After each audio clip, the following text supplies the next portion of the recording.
What happens when a team tries to rebuild and contend at the same time? You get chaos. And nowhere is that clearer than in Portland. The 2026 Trailblazers were supposed to be exciting, but instead, they're messy, fragile, and confusing. From questionable moves to old curses, this squad might already be doomed. Are they rebuilding or contending? Nobody really knows, and that's the problem. On one side, Portland has a group of young players that looks like the start of a rebuild. Scoot Henderson, drafted 3rd overall in 2023, was supposed to be the face of the next generation. Alongside him, there's Shaedon Sharpe, a high-flying guard who has shown flashes of potential when healthy. These are the types of players you expect to see leading a long-term rebuild, where development and patience are the main priorities.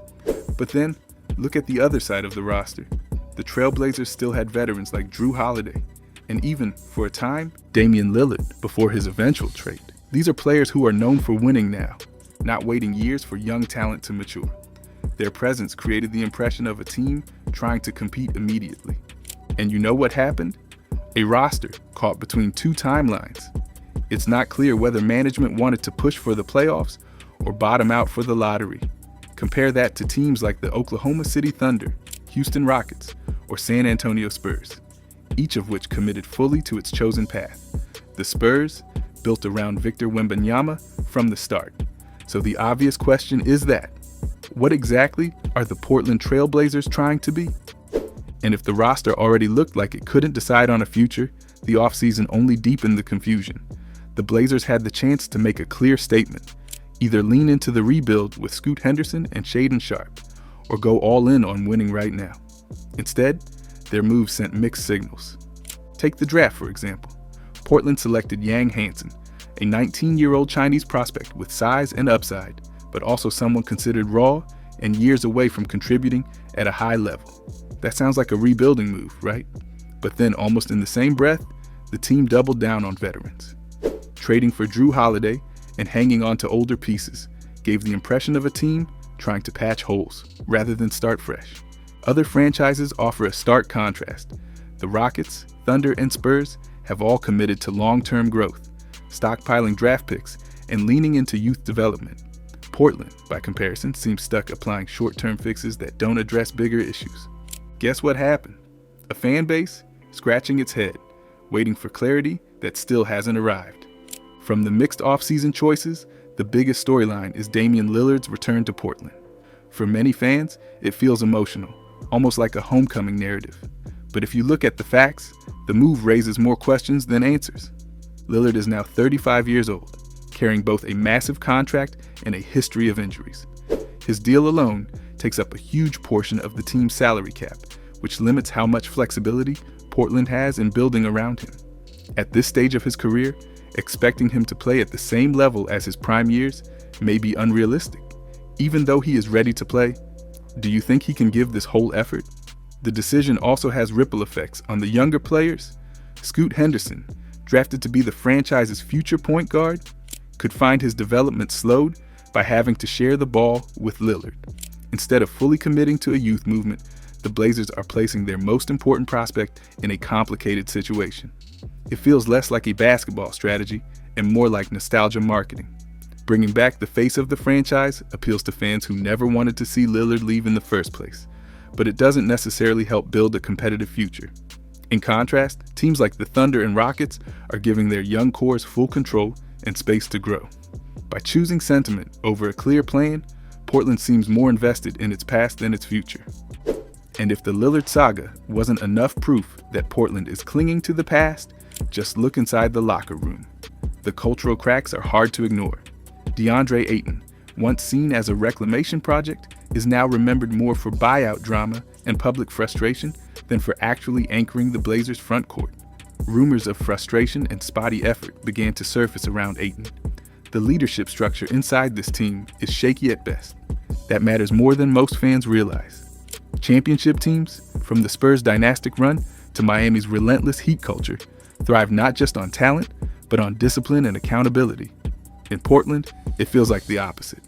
Scoot Henderson might be the future, but how does a young point guard thrive when veterans aren't setting the standard? And it raises a real question. That if the locker room still doesn't have a voice that everyone respects, who's supposed to lead this rebuild? Veterans like Drew Holiday were brought in, but with trade rumors and shifting rosters, even their influence felt temporary. Meanwhile, fans are watching closely, and skepticism is already setting in. They've seen this cycle before. Star talent with no structure to support it. The culture questions spill directly into how Portland talks about its so-called youth movement. Scoot Henderson, Shaedon Sharpe, and Donovan Clingan are constantly framed as the next great trio.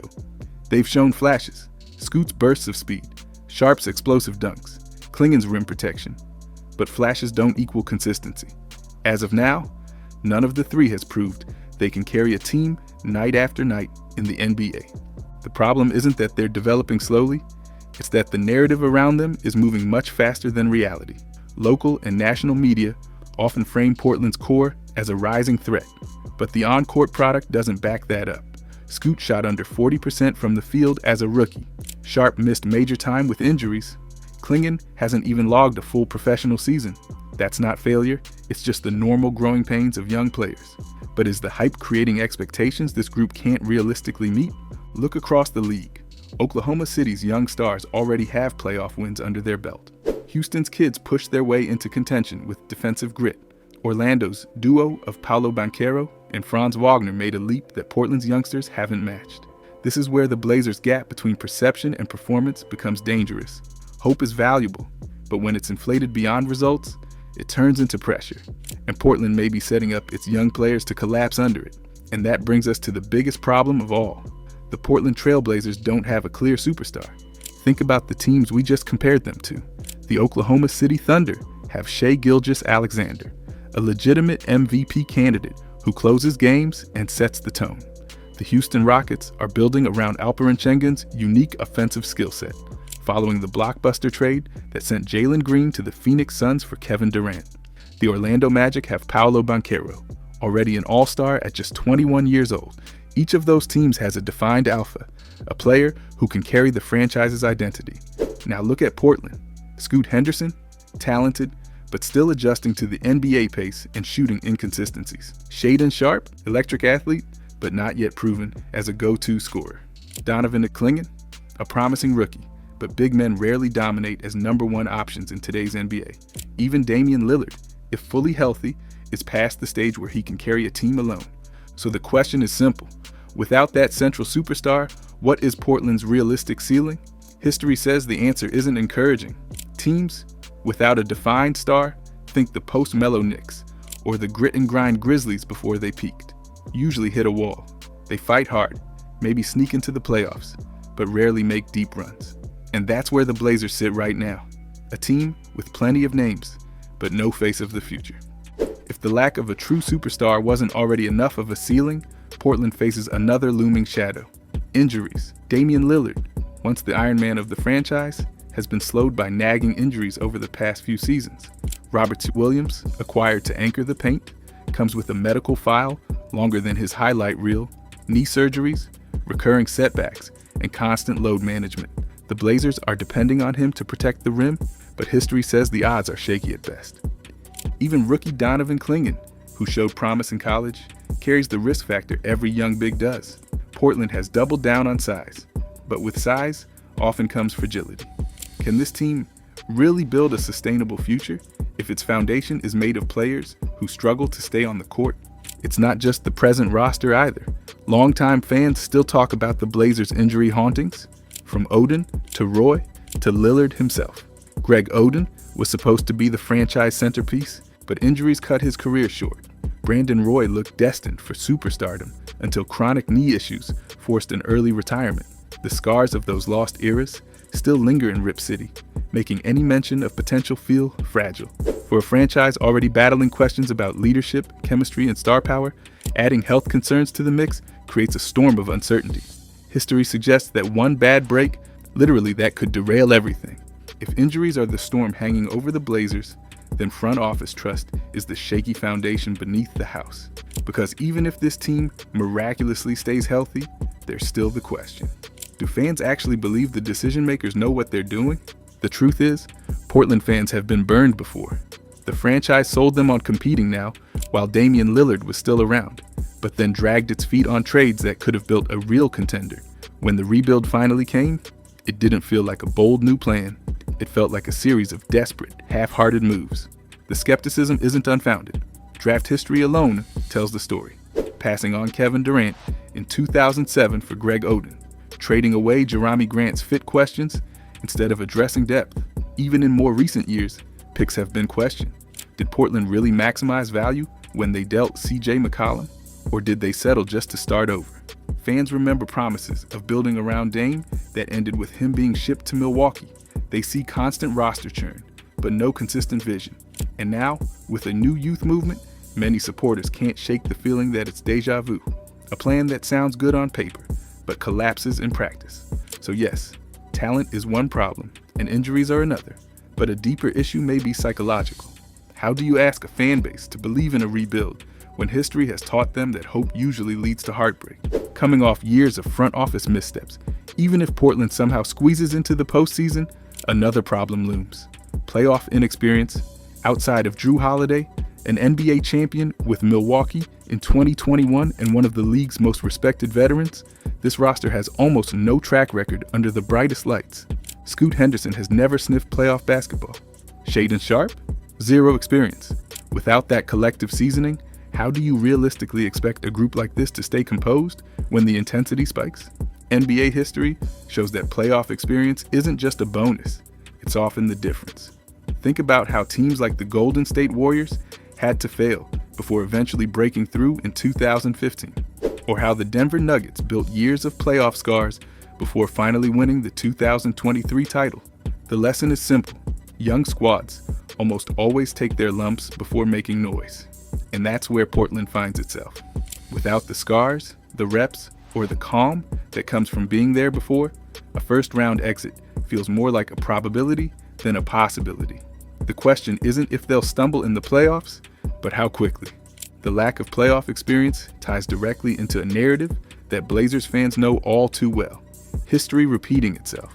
Portland has a long track record of getting close to something special, only for it to collapse.